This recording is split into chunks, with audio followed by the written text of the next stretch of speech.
প্ৰাৰ্থিত্ব লাভ কৰাৰ পিছত প্ৰথমবাৰৰ বাবে দুলিয়াজানত কেন্দ্ৰীয় মন্ত্ৰী সৰ্বানন্দ সোণোৱাল। সোণোৱালৰ আগমনত দলীয় কাৰ্যকৰ্তাসকলৰ মাজত ব্যাপক উৎসাহ উদ্দীপনা পৰিলক্ষিত হয়।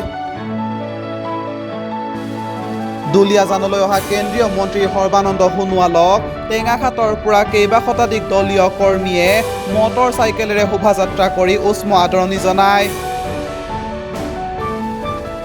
দুলিয়াজানত উপস্থিত হোৱাৰ লগে লগে কেন্দ্ৰীয় মন্ত্ৰীগৰাকীক গায়ন বায়ন বিহু ঝুমুৰ সোণোৱাল কছাৰীসকলৰ লেচেৰি নৃত্য গীতেৰে বিপুল আদৰণি জনায়।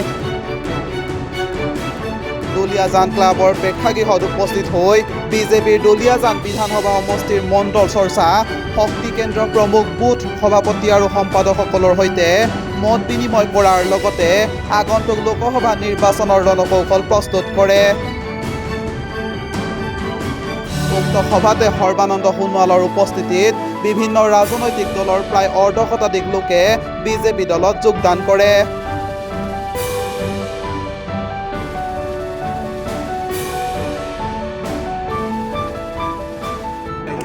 ভাল লাগিছে আৰু বিশেষকৈ দুলিয়াজান বিধানসভা সমষ্টিটো ফিৰোজ গোৱালা ডাঙৰীয়াই দিনে নিশাই কাম কৰি ৰাইজৰ আস্থা বুটলিবলৈ সক্ষম হৈছে আৰু বহু উন্নয়নমূলক কাম হৈছে।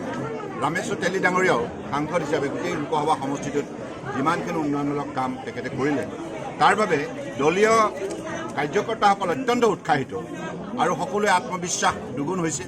কাৰণ মাননীয় প্ৰধানমন্ত্ৰী নৰেন্দ্ৰ মোদী ডাঙৰীয়াৰ নেতৃত্বত যোৱা 10 বছৰে আমি যিমানবিলাক উল্লেখযোগ্য সফলতা বুটলিবলৈ সক্ষম হ'লোঁ আৰু বিশেষকৈ সকলো জাতি জনগোষ্ঠীয়ে আজি তেখেতৰ কাৰ্যকালত মান সন্মান স্বাভিমান আজি ৰক্ষা কৰিবলৈ সক্ষম হৈছে আৰু সকলোৱে সামাজিক নিৰাপত্তা সামাজিক ন্যায় অৰ্থনৈতিক উন্নয়নৰ বাবে তেখেতসকলে সুবৰ্ণ সুযোগ পাইছে।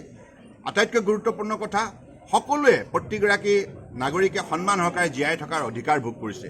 গতিকে সেইবাবে দুপে ভাৰতবৰ্ষ আজি উন্নয়নৰ দিশত আগুৱাই গৈছে। আজি কংগ্ৰেছৰ শাসনকালত আজি 10ম স্থানত থকা দুৰ্বল ভাৰতক আজি সবল কৰিবলৈ তেখেত সক্ষম হৈছে। 10 স্থানৰ পৰা আহি পেলাই 5ম স্থানলৈ তেখেতে আজি কম সময়ৰ ভিতৰত আনিবলৈ সক্ষম হৈছে। ইয়াৰ মূল কাৰণটোৱে হৈছে সঠিক নীতি, সঠিক নিৰ্ণয়, সঠিক পৰিকল্পনা, সঠিক আঁচনি, সঠিক শক্তিশালী সিদ্ধান্ত আৰু ভৱিষ্যত দৰ্শন, যাৰ বাবে আজি ভাৰতবৰ্ষৰ জনতাই তেখেতক আস্থা আৰু বিশ্বাসত লৈছে। আৰু সবকা সাথ সবকা বিকাশ যিটো নীতি, এই সাৰ্বজনীন নীতিয়ে সকলো জাতি জনগোষ্ঠীক আস্থা আৰু বিশ্বাসত লৈ এই বিকাশ যাত্ৰা তেখেতে যোৱা 10 বছৰ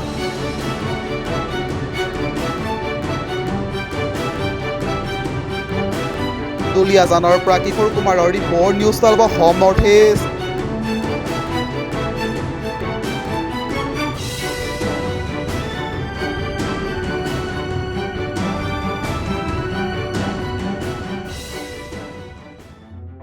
নিউজ 12 অসম নৰ্থ ইষ্ট।